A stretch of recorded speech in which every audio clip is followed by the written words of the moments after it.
Hello there. This teach-in is about the geopolitics of fertilizer, or more specifically nitrogen fertilizer. The teach-in is in preparation for the European and Global Strategy meeting on agrochemicals and fossil fuels. And me, myself, I'm Dr. Tups from the University of Cologne. I am an economic geographer studying global production networks for fertilizer multinationals with a specific interest in the African market frontier for fertilizers. We are currently seeing a quite unprecedented fertilizer price crisis, which has created substantial media and policy attention that scrutinizes the central role of synthetic fertilizers for our food system. And you can see that here on the graph, showing us the development of the fertilizer price on a global level throughout the last 20 years. And we basically see that in these 20 years, we have experienced two major and quite problematic price crises, one coinciding with the food, fuel and finance crisis in 2007 up to 2009, and one more recent price crisis.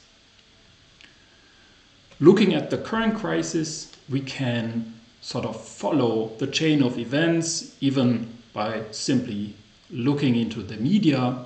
So there are concerns about a fertilizer shortage on a global level that might induce or fuel a global food crisis. Here, especially Russia and to some extent China are named as weaponizing the fertilizer, pushing the food system into a crisis. So fertilizer becomes a new geopolitical weapon. On the other hand, also the fertilizer industry itself, a highly consolidated industry, is reporting record profits during the crisis. And also here quite some criticism is coming up if they are taking these prices without good reason. More recently, we hear about reports, especially from the Global South, about a pernicious twofold crisis that is shaped on the one hand by a food crisis, but also on the other hand by a debt crisis. And also here fertilizer relates strongly to that double-faced crisis. In this teach-in, I want to focus on this new geopolitical component of fertilizer, rather than focusing so much on the environmental issues and so on. These are to some extent well and for quite some time established, whereas I think the geopolitical ramifications, issues and risks are often forgotten. They have only recently come up. To do that, I want to focus on two major questions. First, what makes fertilizers so geopolitical? And then, based on the current crisis, I want to discuss why is that an issue. So let's start by asking what makes fertilizer so geopolitical. And to do so, I will firstly look at global uneven manufacturing and trade of fertilizer. To establish some hard facts here, I think it is first of all important to always be reminded of this quite popular graphic and also metric that is basically stating that about half of the world's population is today fed by synthetic nitrogen fertilizers. So fertilizers produced through the quite energy intensive Haber-Bosch process. This measure can be critiqued for its variables, so it is using calories in an aggregated global level. It is not considering the inefficiencies in our food system, that is wasting a lot of food, that is using most of the calories actually to feed cattle and not people, and so that is using corn to fuel biofuels and so on. But yeah, it's a famous figure that can be debated, but surely underlines the centrality of nitrogen fertilizers for the food system we have as of today. Less popular and only recently published, also due to these new geopolitical ramifications, we also know that about a fourth of the world population is actually fed or dependent on imported synthetic nitrogen fertilizers. So there is a huge global imbalance between net exporting regions and net importing regions on a global level. Namely, especially the US and Canada, and on the other side, Russia and China, to some extent the Gulf states, are the most important global exporters for nitrogen fertilizers. On the other hand, especially the global south, but also Europe, are dependent on imports. So they import fertilizer either directly or they import fertilizer also indirectly, as they are highly dependent on natural gas imports, sometimes coal imports. So basically the feedstock for fertilizer production. This imbalance shows already the geopolitical nature and fragility of fertilizer production, if we look at the commodity itself, but also at its intermediate inputs, so fossil fuels. Adding to that, there's not only an uneven geography behind fertilizer, but also a quite uneven business. Namely, few firms are today controlling the global fertilizer market.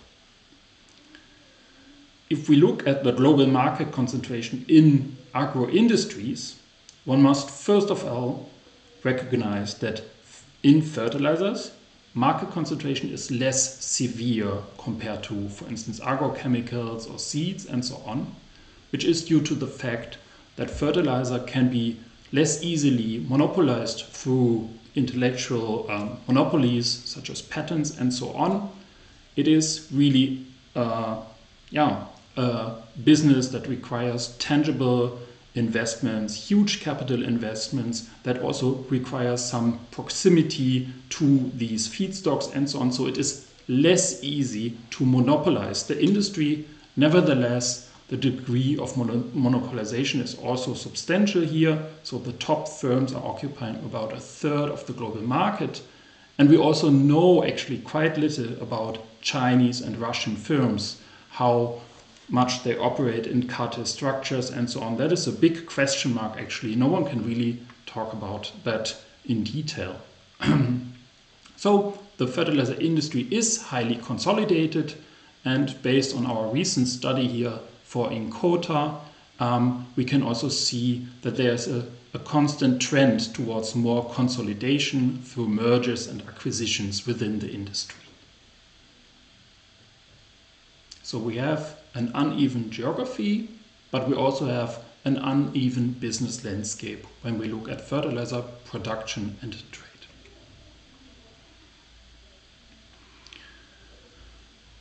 This relates then directly also to uneven market power.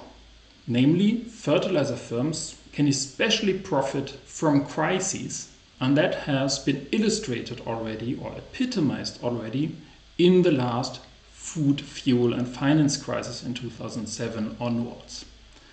So on the left here you can see the food prices, fertilizer prices, energy prices all hiking upwards around 2007, 2008.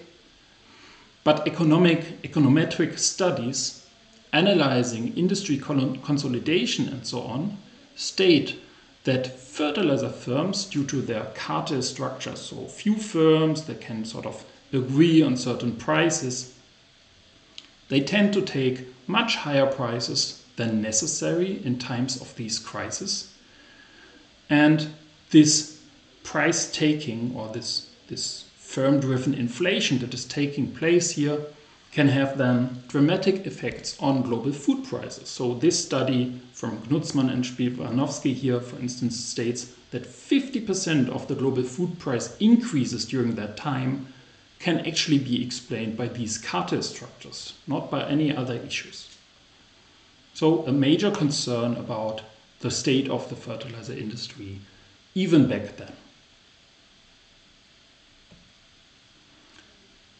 That leads me also already directly to the question why that is an issue and why that is an issue as of today, looking at the current crisis.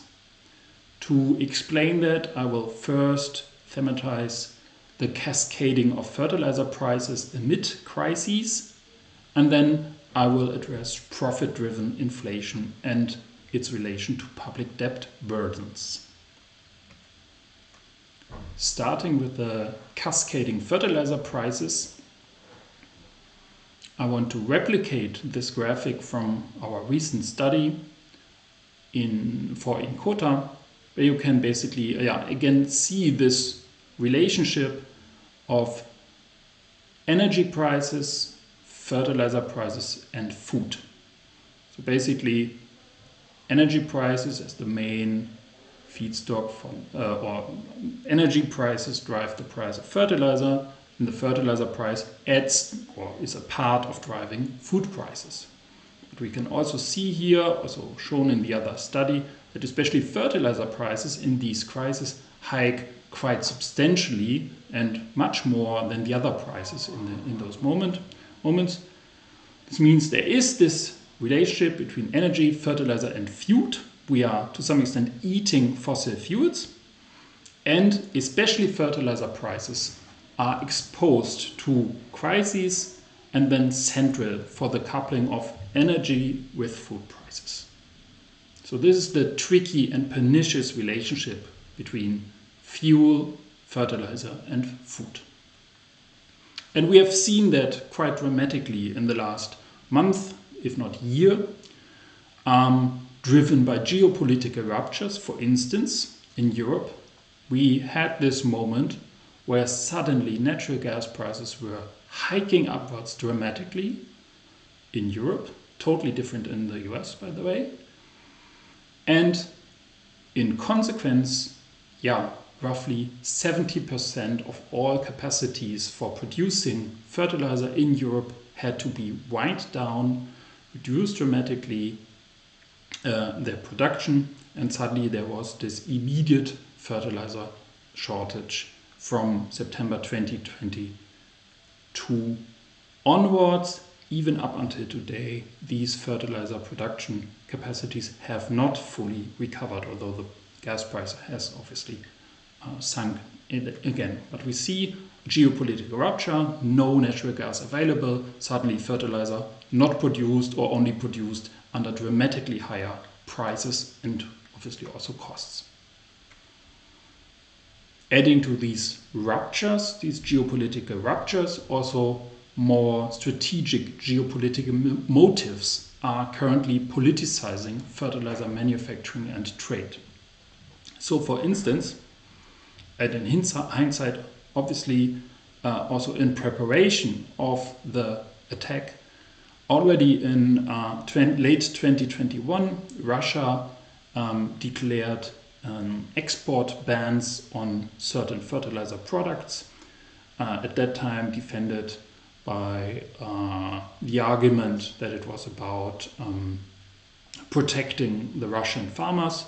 And even Russia in late 2021 also issued an export ban on certain fertilizer products. So even before the invasion of Ukraine, there was quite a squeeze on global fertilizer supplies, and with that also prices started to gradually increase.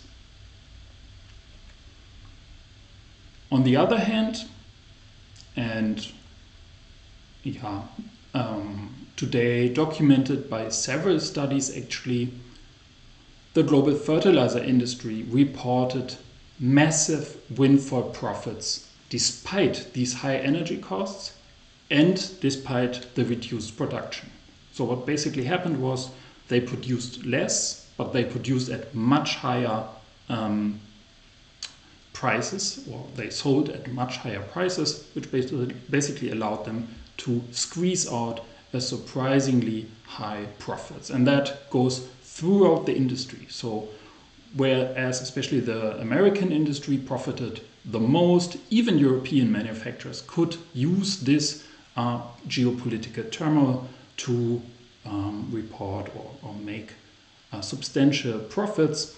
And yeah, a nice quote by the CEO of the Norwegian fertilizer manufacturer illustrates the sort of awkward position for the fertilizer industry right now. So he sort of acknowledges higher food and fertilizer prices may positively impact Yara's bottom line in the short term, so very good for Yara's shareholders and so on. However, the societal and economic perspectives are completely in sync in the longer term. So he was very aware that this might mean also quite some reputational risk or loss here for the firm that was suddenly making record profits, whereas farmers and consumers suffered increasingly. So we have this moment of geopolitical disruption. We have these moments of or evidence of profit-driven inflation also in the fertilizer industry. And at the same time, we see that a public debt burden is tightly interlinked with the current fertilizer crisis. Basically, the situation right now is hitting the most weak. Fertilizer prices are fueling this pernicious combination of, on the one hand, hunger, because we have a demand destruction for fertilizer, where fertilizer is used a lot. Farmers can simply no longer afford fertilizers. And on the other hand, we have growing debts, because especially global south governments were forced to raise their budgets for fertilizer subsidies, for fertilizer imports, so a lot of outflow also of domestic capital, basically. So this whole fertilizer crisis is obviously not responsible in a singular way for the current crisis, but given the fact that there is this huge import dependency on fertilizer, especially in the global south, fertilizer prices and the fertilizer price crisis has certainly also contributed to this combination of hunger and debt as we can see it right now. Obviously studies on that and also reporting on that is only in an early stage here, but also here we can see in the media, be it in Kenya, be it in India, be it in Peru, these connections are virally debated and problematized.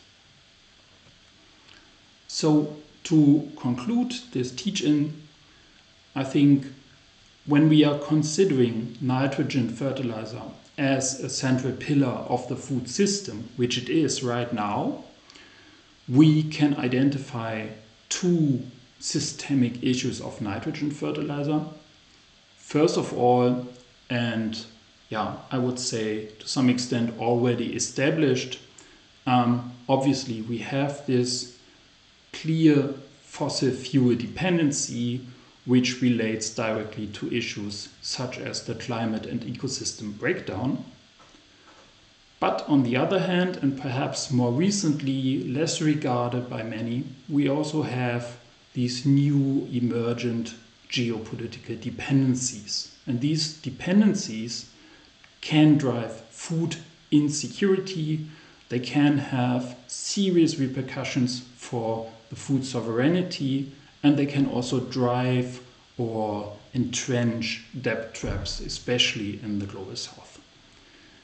So also looking at the strategy meeting, I think it is really important to consider of this combination of, on the one hand, environmental and climate issues of nitrogen fertilizer, but on the other hand also dependency and geopolitical dependency issues especially. Thank you very much.